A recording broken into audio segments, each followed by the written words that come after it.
Good evening and welcome to this ABC 36 News Update. I'm Carla Wade. Police thought they had only solved a missing persons case, but they soon found they had a gruesome death investigation on their hands. Now, earlier this week, police found a body in a wooded area off of Kentucky 587 in Lee County. Yesterday, that body was identified as 66-year-old Catherine Henry of Urban. When police went to her home on Evergreen Drive, they made another discovery, the body of one of Henry's sons stored in a freezer.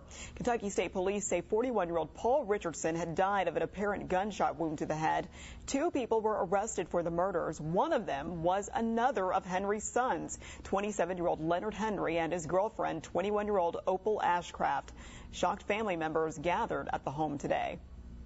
We hope justice is done for what he has done, because I don't think any son in the right mind would do that to somebody that would bring them into this world and raise them as good as she did. I know he's only 3 years older than I am, but he had issues, a lot of issues. Leonard and Ashcraft are both charged with 2 counts of murder and are being held at the Estill County Jail. Family members say that the 4 lived together in the home. One man is dead and another behind bars after a late-night shooting in Corbin.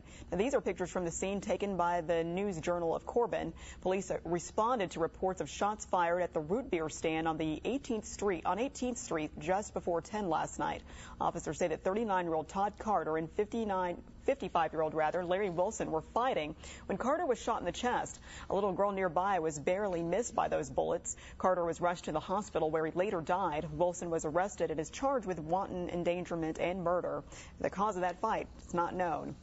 A man competing in a triathlon has been killed after his bike was hit from behind by a car.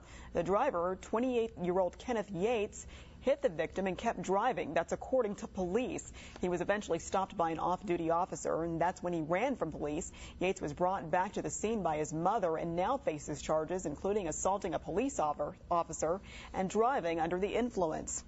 An elderly Lexington man was killed in an early morning crash. According to witnesses, 76-year-old James Hughes was headed south on Russell Cave Road when he ran a red light at the intersection of New Circle and Russell Cave. That's also according to police. His car was hit by a truck driven by 58-year-old Benny Spiegel. Hughes' car was then pushed into a third vehicle. Hughes was pronounced dead at the scene. The driver of that truck was treated at the scene. Safety improvements are closing off parts of Winchester Road in Fayette County. The Transportation Cabinet says that Winchester Road from Zesta Place to Delaware Avenue will be shut down while crews work to add a new railroad crossing. The closing will take place through 5 p.m. Sunday. Crews are asking all motorists to take extra precautions when driving through that area.